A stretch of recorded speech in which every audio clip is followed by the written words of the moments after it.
우리 하나님 믿는 사람 성도라고 말하죠. 성도가 누구입니까? 라고 질문하면 여러 가지로 또 대답을 합니다. 물론 원어 성경 히브리 원어로 보면 하기오조 하는 말은 구별하여 하나님께 드려진 백성이다 이런 뜻도 있지만, 또 거룩한 백성, 천국 백성, 하나님의 자녀, 하나님의 사랑받는 사람, 뭐 이렇게 말할 수 있겠죠. 그러나 더 은혜로운 말로 표현을 꼭 하라고 하면 성도는요, 하나님이 도와주셔야 살거든요. 그래서 도와주려니까 하나님 우리에게 기도하라고 그랬어요. 부르짖으라고 그랬어요. 그러면 응답으로 우리에게 축복을 해주셔요. 그래서 성도가 누굴까? 기도의 응답을 먹고 사는 백성이다, 이렇게 말할 수가 있습니다. 성경 66권을 다 펼쳐보면 전부 기적은 기도할 때 이루어졌습니다. 하나님의 은총은 기도할 때 이루어졌습니다. 하나님은 자기 백성들을 축복하시는데 기도라고 하는 통로를 통해서 축복해 주십니다. 그래서 성도들이 기도한 만큼 은혜가 있고 형통이 있고, 그리고 기도한 만큼 영성이 있고, 기도한 만큼 겸손해지는 것을 볼 수 있습니다. 그러므로 성도는 기도할수록 축복의 사람, 은혜의 사람, 하나님의 사람으로 바꿔지는 줄로 믿습니다. 우리가 성경을 보면 한 세대 크게 쓰임받은 사람, 축복받은 사람들은 공통점이 있어요. 이 세상에서 성공하는 사람, 실패하는 사람 똑같이 공통점이 있어요. 틀림없이 거의 맞아요. 성공하는 사람은 입만 열으면 긍정적입니다. 적극적입니다. 그리고 소망적입니다. 그리고 남을 칭찬하기를 인색하지 않습니다. 남의 허물을 덮을 줄 압니다. 비판이 있을 수가 없습니다. 그런데 실패하는 사람들을 조사해보면 정말 부정적입니다. 소극적입니다. 그리고 남을 비판하기를 아주 좋아합니다. 남을 높여줄 줄 모릅니다. 교만합니다. 절대 성공하는 사람이 거의 없습니다. 겉볼 때는 성공하는 척은 했어도 내면적으로 들어가 보면 전부 실패자들입니다. 여러분, 거의 맞습니다. 영적으로 딱 보면 성도들도 마찬가지입니다. 성도는 정말 공통점이 있어요. 축복받은 사람들의 공통점, 하나님 앞에 기도하는 사람들입니다. 성경에 하나님께서 에서를 미워하고 야곱을 사랑했다, 로마서 9장 13절에 그렇게 말을 하고 있어요. 인간적으로는 이해가 좀 안 되잖아요. 깊이 생각해 보세요. 에서보다 참 야곱은 나빴어요. 그런데 하나님은 야곱을 더 사랑했다는 말은 한마디로 기도하는 사람을 사랑한다 하는 뜻입니다.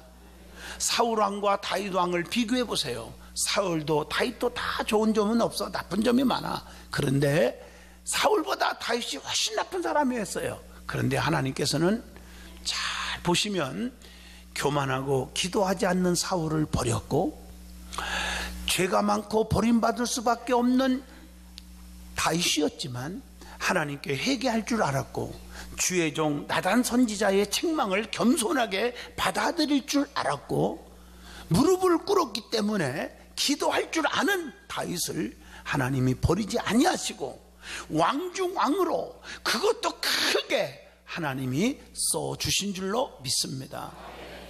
여러분, 하나님이 누굽니까? 기도하는 사람을 쓰신다는 거, 기도하는 사람은 버리지 않는다는 거, 그게 하나님이에요. 신앙생활 오래 했다고, 직분 가졌다고 목에 힘주지 마시고 좀 엎드려 기도하는 사람이 되십시오. 그게 최고입니다.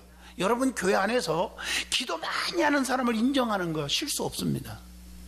기도 안 하는 사람을 인정하다가 영적으로 잘못된 곳에 빠져버리는 것입니다. 하나님께 무릎 꿇고 기도하는 사람은 교만하지 않습니다. 하나님을 향해서 겸손해집니다. 절대로 그런 사람 하나님께서 외면하지 않습니다. 오늘 본문에 나오는 다니엘 선지자가 기도하는 선지자로서 사자굴 속에서도 머리털 하나 발톱 하나 상하지 않는 기적을 이룬 사람이었습니다. 다니엘은 히브리 원어로 보면 하나님은 나의 심판자, 혹은 하나님은 우리의 심판자, 이런 의미를 가지고 있습니다. 다니엘은 유다왕 여호야김 3년에 느부갓네살 왕에게 포로가 되어서 바벨론으로 끌려갔던 왕족과 귀족 소년들 중에 하나였습니다. 다니엘을 비롯한 귀족 소년들은 용모가 단정하고 재주가 뛰어나고 학문을 익힌 자로 왕궁에 있을 만한 사람들이었습니다. 그래서 느부갓네살 왕은 이들에게 3년 동안이나 갈대아 사람의 방언과 학문을 가르쳐서 왕 앞에 설 수 있도록 그렇게 했습니다. 다니엘의 이름을 계명까지 해줬는데 그의 이름이 벨드사살이라 그렇게 했어요. 그러나 다니엘은 계명한 이름이 별로 좋지 않아요. 그래서 기뻐하지 않았습니다. 왜냐하면 그의 친구 3명도 계명했거든요. 사드락, 메삭, 아벳느고라는 친구. 오늘 그들은 그 이름을 불렀지만 다니엘은 바꿔진 이름을 부르지 않았어요. 다니엘서 1장 7절에 바꾼 얘기가 나오죠. 어떻든 간에 다니엘은 하나님께서 사랑하는 선지자임에 틀림이 없습니다. 모든 것을 하나님의 관점에서 판단하고 하나님의 관점에서 살았거든요. 오늘 저와 여러분이 다니엘의 신앙과 다니엘의 기도를 살펴보면서 도전받기도 하시고 은혜 받는 여러분 되기를 축복합니다. 제일 먼저 다니엘의 신앙이 어떤 신앙이었는지, 왜 다니엘이 하나님 앞에 축복을 받았는지, 그 원인이 어디에 있었는지 그의 신앙을 본받으면 됩니다. 첫째, 자기를 성결케 하려고 힘썼던 사람입니다. 믿음의 사람은 영적으로나 육적으로나 자기를 성결케 하는데 힘써야 될 줄로 믿습니다. 다니엘은요, 뜻을 정하여 부정한 음식을 먹지 않았다고 다니엘서 1장 8절이나 다니엘서 10장 3절에 기록되어 있습니다. 다니엘은 부정한 음식을 먹지 않기로 뜻을 정했습니다. 아무리 맛있는 음식일지라도 하나님이 기뻐하지 않는 음식은 안 먹겠다 하고 결단을 내렸어요. 믿음의 사람에게 뜻을 정하는 믿음이 중요하다는 것입니다. 다니엘은요, 그런 믿음을 가졌단 말이에요. 어떤 유혹과 핍박의 환난이 와도 흔들리지 않는 거예요. 하나님을 떠나지 않아요. 하나님 곁을 안 떠나요. 교회를 안 떠나요. 여러분, 이게 참 중요하잖아요. 오늘 여러분들이 결단하는, 뜻을 정하는 자가 되기를 축복합니다. 환경에 지배받지 마세요. 사람 앞에 지배받고 움직여가지고 왔다 갔다 하지 마시고요. 한번 뜻을 정했으면 내 목에 칼이 들어와도 내가 주님 버리지 않는다. 우리 든든한 교회에 맡겨진 사명 감당하리라. 이래야 하나님이 끝까지 책임져 주는 거예요. 성경에 보면요, 뜻을 세움에 대한 구절들이 많이 기록되어 있어요. 자, 다니엘서 1장 8절 보면 성결한 삶을 위하여 뜻을 정했다. 또 열왕기상 14장 13절 보면 하나님을 향하여 선한 뜻을 품어야 한다. 또 신명기 11장 18절에 보면 주의 말씀을 마음과 뜻에 두라고 말씀하고 있어요. 역대상 28장 9절 보면 하나님은 깊은 뜻으로 섬기라. 또 마태복음 22장 37절 보면 뜻을 다해서, 성품을 다해서, 목숨을 다해서 하나님을 사랑하라, 이렇게 말하고 있습니다. 역대하 15장 15절에 보면 뜻을 다해서 하나님을 찾으라, 그러면 하나님께서 평안을 주신다 그랬습니다. 역대하 6장 38절에 보면요, 온 뜻으로 주께 돌아오라고 말씀하고 계십니다. 시편 24편 4절에 보면요, 뜻을 허탄한 데 두지 말아야 한다, 이렇게 가르쳐주고 있습니다. 빌립보 1장 27절 보면 한 뜻으로 복음의 신앙을 위하여 협력하라고 말씀합니다. 로마서 15장 5절로 6절 보면 성도 간의 뜻을 같이 하여 하나가 되어서 하나님께 영광을 돌려야 된다고 했습니다. 이렇게 성경에 뜻을 정하는 거 얼마나 중요한지 몰라요.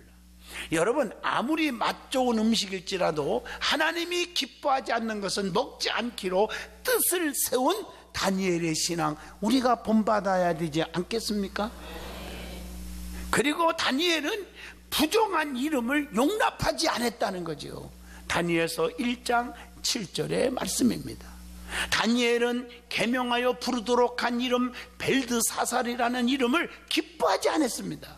왜냐고요? 저의 생명을 지킨 벨의 아들, 즉 오베리어 왕의 볼모를 보호하소서라고 하는 뜻이 있기 때문입니다. 우리를 지켜주고 보호하고 보호해야 할 것은 하나님 안에서 하나님이 우리를 보호하는 것입니다. 왕이 보호하는 게 아닙니다. 내가 나를 보호하는 게 아닙니다. 하나님이 보호하셔야 됩니다. 하나님이 지켜야 되지 않겠습니까? 믿음의 사람은 그래서 이름도 중요한 겁니다. 자기 입맛에 맞게 이름을 자꾸 바꾸는 게 아니라 존귀한 아버지, 높은 아버지, 세상적인 그 큰 뜻을 가진 아브라함을 하나님께서는 열국의 아비라고 아브라함으로 바꿔줍니다. 창세기 17장 5절입니다.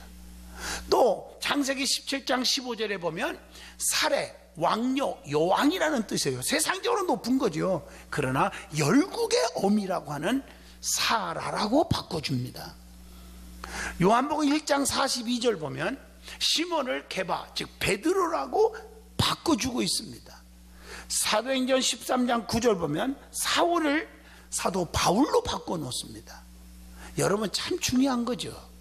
다니엘은 그리고 항상 결백한 생활을 했어요. 다니엘서 6장 4절을 보면 나옵니다. 기도하고 하나님을 섬기는 다니엘이기에 하나님께서 왕을 통해 다니엘을 높이게 했는데, 여러분, 그 당시에 지방장관, 방백이라고 부릅니다. 120명을 다스리는 총리 3명이 있었는데 그 중에서 수석 총리로 높여줬습니다. 기도하고 하나님을 섬기는 다니엘에게 하나님께서 왕을 통해서라도 다니엘을 높이게 했는데 얼마나 멋있습니까? 이걸 보고 총리와 방백들이 시기 질투하고 쑥덕거리고 힘들게 했습니다. 그래서 다니엘을 어떻게 저걸 제거시킬까 하고 질투하여 허물을 찾았지만 허물을 볼 수가 없었어요. 그만큼 다니엘의 삶이 얼마나 결백한 삶이었는지를 알 수가 있습니다. 믿음의 사람들은 하나님 앞에 그리고 세상에서도 떳떳한 삶을 살아가시기를 축복합니다. 두 번째, 다니엘의 신앙은, 다니엘은 뜻을 정하고 꾸준히 기도하는 사람이었습니다. 다니엘서 2장 17절, 18절, 19절에 보면 위기를 당해도 친구들과 함께 기도했습니다. 자기를 죽이려고 하는 흉계를 알고도 하루 3번씩 꾸준히 기도한 자. 본문 10절 멋있잖아요. 성도들은 어떤 상황 속에서도 낙심하지 말고 꾸준히 기도하는 생활이 중요합니다. 조금 시험에 빠지고 조금 힘들으면 새벽기도 빠져버립니다. 저녁예배 빠집니다. 수요예배 기도에 빠져버립니다. 안 됩니다. 다니엘은요, 3번째 신앙은 믿음이 좋은 친구를 둔 신앙인이었습니다. 다니엘서 1장 7절입니다. 누누이 여러분들에게 말씀드리지만 우리가 주변 정리를 잘하겠잖아요. 나무도 가지치기를 잘해야 좋은 나무가 된다고 그랬잖아요. 오늘 다니엘은요, 사드락과 메섹과 아벳느고의 뜨거운 믿음의 새 친구들이 있었다는 사실이 자랑할 만한 일입니다. 여러분 주변에 서로 음식이나 나눠 먹고 선물이나 주고 놀러 다니는 친구가 좋다고 박수칩니까? 하나님 앞에 바로 서고 신앙의 정절을 지키는 믿음의 사람들이 친구가 있어야 되지 않겠습니까? 내가 잘못하고 실수할 때 정확하게 책망도 해주고 바르게 고쳐주는, 바른 말을 해줄 수 있는 친구가 필요하지 않겠습니까? 느부갓네살 왕의 금신상 앞에 절하지 않고 끝까지 신앙의 정절을 지킨 자들, 오늘 다니엘의 새 친구들은 극렬히 타는 7배나 뜨거운 불못불 속에 집어 넣는다고 하는 협박 속에서도 넘어가지 않은 다니엘서 3장 5절로 6절, 그런 친구를 두었다는 사실입니다. 모든 사람들이 우상 앞에 절해도 넘어가지 않았습니다. 다니엘서 3장 7절로 10절의 말씀입니다. 그러므로 우리 믿음의 사람들은 다른 사람들이 세상적으로 살아간다 할지라도 혹은 불평 원망한다 할지라도 시험 들거나 넘어져서는 아니 될 줄로 믿습니다. 다니엘의 세 친구는 하나님의 도우심을 증거했습니다. 7배나 뜨거운 불 속에 집어넣는다 할지라도 하나님이 나를 지켜줄 거다. 만약에 그리하지 아니할지라도 왕의 신들을 섬기지 않겠다, 나는 우상을 섬기지 않겠다고 믿음의 고백을 했음을 다니엘서 3장 17절로 18절. 여러분, 이런 친구가 필요하지 않겠습니까? 우리가 만약에 병들어 죽게 됐는데 치료하지 않는다 할지라도, 사업이 힘드는데 사업이 일어나지 않는다 할지라도 하나님을 버리지 않겠다 하는 신앙의 고백이 필요한 줄로 믿습니다. 하나님께서 다니엘의 세 친구를 7배나 뜨거운 불문불 속에서도 하나님은 그들을 건져주셨다고 다니엘서 3장 26절 27절에 말씀합니다. 그러므로 의롭게 사는 자에게 환난과 고난이 오지만 끝내는 하나님께서 구원해 주심을 반드시 믿으시기를 축원합니다. 그래서 잠언서 11장 8절 의인은 환난에서 구원을 얻는다고 했고, 시편 34편 19절에 보면 고난이 많이 와도 하나님께서 우리를 건져주신다고 했고, 또 시편 66편 12절에 불과 물속에서도 하나님께서 끌어내 주신다고 했고, 또 고린도후서 4장 17절에 환난은 아무리 많이 와도 잠시뿐이라고 그렇게 말씀하고 계십니다. 여러분 힘든 일 있습니까? 잠시뿐입니다. 시편 22편 5절에 주님만 의뢰하는 자는 절대로 수치를 당치 아니할 거라고 했어요. 네 번째, 다니엘은 어떤 사람입니까? 담대한 신앙인이었습니다. 다니엘은 기도하면 사자굴 속에 집어넣는다고 하는 어인이 찍힌 것을 알고도 본문 10절에 보면 기도했다고 했습니다. 믿음의 사람은 담대해야 합니다. 협박에 넘어져서는 안 됩니다. 두려워하지 말라고 주님은 말씀하시잖아요. 너희는 마음에 근심하지 말라. 하나님을 믿으니 또 나를 믿으라. 내 아버지 집에 거할 곳이 많도다. 내가 곧 길이요 진리요 생명이다. 나로 말미암지 않고는 아버지께로 올라갈 자가 없다. 요한복음 14장에도 말씀하고 있잖아요. 왜 우리가 두려워합니까? 믿음이 없으니까 두려워하는 거예요. 마가복음 4장 40절 말씀에 그렇게 되어 있습니다. 두려움은 주님을 신뢰하지 못하기 때문에 생기는 거예요. 마태복음 8장 26절입니다. 그래서 여호수아 1장 5절에 하나님께서 여호수아에게 내가 네 평생에 너를 등이 당할 자 없게 해줄 것이며 내가 모세와 함께 있던 것 같이 너와 함께 할 것이며 내가 너를 떠나지 아니하고 버리지 아니할 것이며, 얼마나 아름다운 그 약속을 하면서 강하고 담대하라 이렇게 하나님이 부탁하셨습니다. 믿음으로 담대히 발을 내디딜 때 철철 흐르는 요단강도 쫙 갈라지게 했다고 여호수아 3장 15절로 17절에 말씀합니다. 다섯 번째로, 다니엘은 미래에 대한 묵시를 많이 받은 자입니다. 여러분, 지금 정말 세상이 너무나 혼란스럽습니다. 주의 종들에게 미래에 대한 묵시를 많이 보여줘요. 부족한 정도 조금씩은 하나님이 이 세대의 어지러움을 보여줍니다. 그래서 기도 안 할 수가 없습니다. 여러분, 두 번째로 다니엘의 기도에 대해서 말씀을 드리고자 합니다. 다니엘은 기도하는 사람이니까. 다니엘은 이방나라 바벨론의 포로의 몸이었지만 기도를 끊지 않았음을 본문 10절의 말씀입니다. 우리는 다니엘의 기도의 신앙 모습을 통해서 우리의 믿음이 기도하는 믿음이 있기를 바랍니다.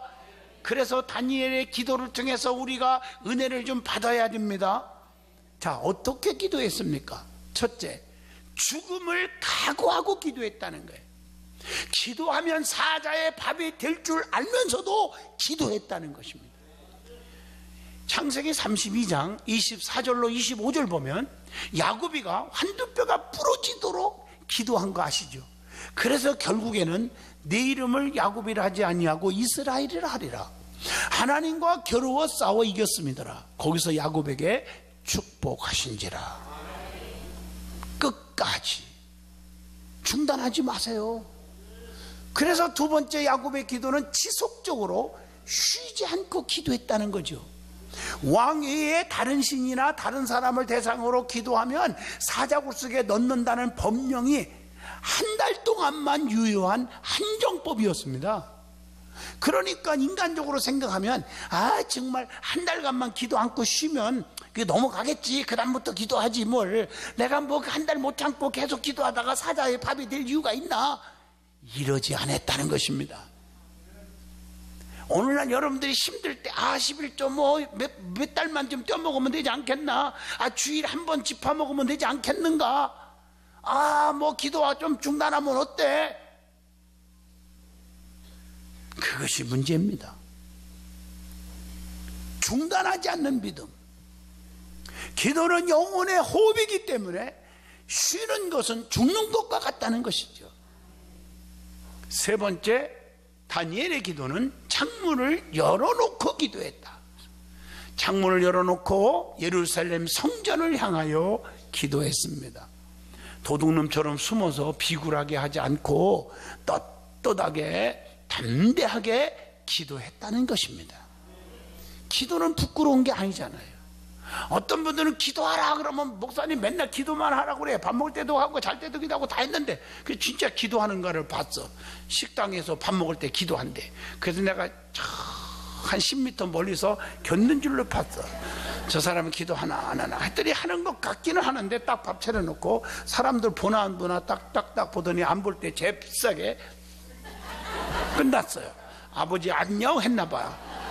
그걸 기도했대요. 근데 기도가 참 부끄러운가 보죠. 그러니 하나님 기브 앤드 테이크니까 너 나 부끄러워하는구나. 나도 너 부끄럽다. 그럼 끝나는 겁니다. 그거. 어떤 사람은요, 교회 오다가 뭐 이렇게 들고 오니까 그게 뭐냐, 성경책인데. 그런 거 있어. 어디 가냐? 그런 데 간다. 한번 생각해 보세요. 그 예수 믿는 게 그렇게 부끄럽습니까? 좀 담대하게 믿으세요. 어떤 가게 가보면요, 전도지 막 설교 테이프 놓고 막 진짜 막 하는 분도 있는가 하면 그것도 안 나와. 왜 안 나오냐고 내가 물어보니까, 아이고 우리 집은요 불교인도 또 오고 안 믿는 사람도 있고 무당도 섬기는 사람도 있고 그런데 우리 사업에 지장이 있을까 봐. 예, 알아서 하세요. 여러분, 하나님이 부끄럽습니까? 복음이 부끄럽습니까? 하나님 앞에요 담대하게 바르게 사세요. 그러면 하나님이 보장해 줍니다. 아멘. 다 책임져 주는 거예요. 어떻게 하면 한 생명에도 전도할까? 우리 지역, 우리 구역, 우리 여전도회, 우리 남선교회, 우리 기관이, 우리 교회 학교 부흥시킬까? 이런 마인드가 있으면요 하나님이 보장해 줄 텐데 그게 적어요. 뭐가 부끄러워요? 네 번째, 성전을 향하여 기도했다는 것입니다. 다니엘은 비록 포로의 몸이라 예루살렘에 가지는 못하지만, 성전에 갈 수는 없지만 포로니까 그의 몸과 마음은 예루살렘 성전에 있었습니다. 얼마나 성전을 그리워하고 사랑하고 있는가를 알 수가 있잖아요. 열왕기상 8장 30절에도, 이사야 5장 7절에도, 히브리서 4장 16절에도 중요한, 성전이 중요한 거 아시잖아요. 사무엘상 1장 10절로 11절 보면 한나가 실로의 성전에서 기도하다가 사무엘 아들을 낳았습니다. 누가복음 2장 36절로 37절에 안나 선지자는 평생을 성전을 떠나지 아니했다고 말합니다. 성전을 통해서 축복하십니다. 아버지가요. 그래서 마태복음 16장 18절, 내가 내 교회를 세우려니 음부의 권세가 이기지 못하게 하리라. 시편 122편 6절, 예루살렘을 향하여 평안을 구하라. 예루살렘을 사랑하는 자에게는 내가 형통케 하리라. 얼마나 아름다워요. 성전을 사랑하세요. 성전을. 그래서 교회관에 뿌리를 내리라는 거예요. 어느 교회든지 교회 한번 정했으면 뿌리를 내리면 그 시온의 대류가 쫙 열리는 거예요. 어떻게 소속감이 없는 분들이 있어요. 소속감이. 그러면 안 돼요. 그러므로 하나님은 성전을 통해서 축복하심을 믿습니다. 다섯 번째로, 다니엘은 하루에 3번씩 기도했다는 겁니다. 기도는 정해놓고 하는 거예요. 아침, 정오, 저녁. 그게 하는 게 좋아요. 기분 따라 시간 나는 대로 기도하고 환경 따라 자기의 입맛에 맞게 하지 말고요, 정해놓고 기도하세요. 시간이 정해지지 않으면 성의가 없는 기도가 돼버려요. 기도는 정해놓고 쉬지 말고 하시기를 바랍니다. 여섯 번째, 무릎을 꿇고 기도했습니다. 겸손의 기도지요. 하나님에 대한 복종과 겸손을 나타내는 태도가 무릎을 꿇고 기도하는 것입니다. 성경에 무릎 꿇고 기도한 내용들이 성경에 참 많이 나오잖아요. 열왕기상 18장 42절에 보면 엘리야가 가멜산에서 무릎을 꿇고 기도했더니 하늘에서 불의 응답이 떨어진 거 아닙니까? 역대하 6장 13절 솔로몬이 이스라엘의 모든 회중 앞에서 무릎 꿇고 기도했습니다. 여러분, 에스라 9장 5절에 선지자는요, 근심 중에 옷을 찢고 무릎을 꿇고 기도했다고 말해서 손을 들고 기도하고, 누가복음 22장 41절 예수님도 무릎 꿇고 기도했습니다. 베드로도 사도행전 9장 40절 무릎 꿇고 하나님 앞에 기도했다고 했습니다. 그러므로 하나님 앞에는 항상 무릎을 꿇어야 한다고 시편 95편 6절에 말씀하고 계십니다. 7번째로 감사하는 기도를 드렸음을 본문 10절을 통해서 알 수 있습니다. 여러분, 불평하고 짜증내고 원망하는 기도하지 마세요. 어떤 분은 기도할 때 자기 신세 타령하는 사람이 있어. 왜 나는 왜 이런고. 더 심한 사람은 왜 하필이면 납니까? 그러면 누구요? 참 답답해요. 도대체 원망하고 불평하는 기도하지 마세요. 절대 그 기도 하나님이 싫어하십니다. 감사 기도하세요. 어려움 당하고 아프고 힘들어도 환난 당해도 하나님 이를 통해서 하나님 앞에 기도하게 하시니 감사합니다. 멋있잖아요. 감사는 하나님 응답을 주십니다. 그래서 데살로니가전서 5장 18절에 쉬지 말고 기도하라, 범사에 감사하라, 이것이 너희를 향하신 하나님의 뜻이니라. 결론입니다. 다니엘은 기도의 사람입니다. 기도의 사람은 신앙의 정절을 지킵니다. 어떤 경우도 하나님을 버리지 않습니다. 목숨 걸고 자기 신앙을 지켰고 하나님께 영광을 돌렸습니다. 그래서 하나님의 사자의 굴 속에 들어가도 발톱 하나 상하지 않고 하나님이 지켜주셨습니다. 기도의 사람이 되시기를 바랍니다.